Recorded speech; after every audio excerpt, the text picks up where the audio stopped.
Dear Mr. Secretary General, dear guests, ladies and gentlemen, welcome, Mr. Secretary General. I'm very glad to see you in Azerbaijan.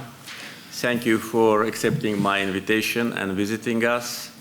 I have very good memories of our last meeting in Brussels, more than 2 years ago. And now we continue our dialogue. NATO-Azerbaijan partnership already has a long history, more than 30 years of good partnership. Azerbaijan participated in peacekeeping operations in Kosovo, in Afghanistan, and that was a great experience for us. Our military servicemen were among the last of coalition forces in Afghanistan to leave that country in the end of August 2021, so this once again demonstrates our strong commitment to our cooperation. Reforms in our armed forces lead to good results. We are modernizing our defense capability, and today can demonstrate high level of professionalism. During many years of our discussions, we always talked about occupation of Azerbaijani lands by Armenia, but now, for more than 3 years, this issue is out of the topics of discussions because Azerbaijan restored its territorial integrity and sovereignty during the Second Karabakh War of 2020 and during the last September's anti-terror operation. So now full sovereignty over the territory of the country is restored, and this is a good demonstration of how protracted conflicts can be resolved. The conflict was resolved by military political means. We used our right for self-defense based on UN Charter, and today we are in an active phase of peace talks with Armenia.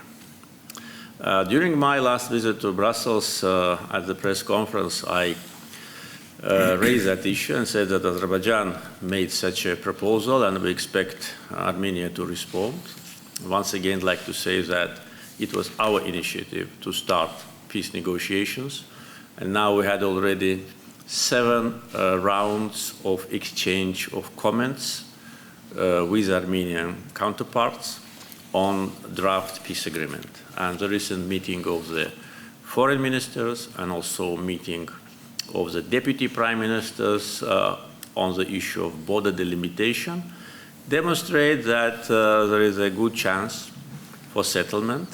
And as I said relatively recently, we are now closer to peace than ever before, because during the times of occupation, unfortunately, negotiations did not lead to any result.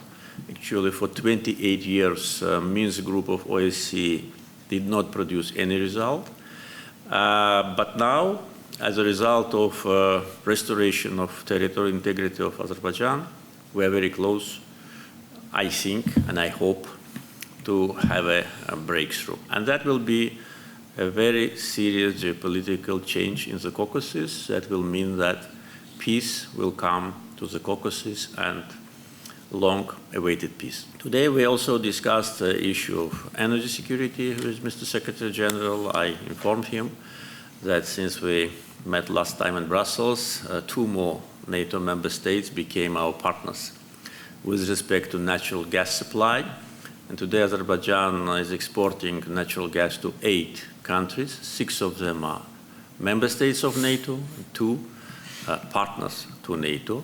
And I'm sure that in the coming years, the number of our partners will grow. European Commission calls Azerbaijan a reliable partner and a pan-European gas supplier.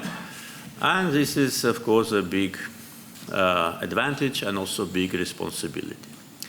And also I informed Mr. Secretary General about our green transition agenda.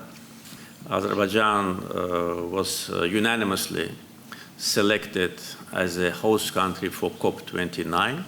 This is a sign of recognition of our efforts on green transition, having rich natural resources, fossil fuel. We invest largely, together with our partners, to renewable sources.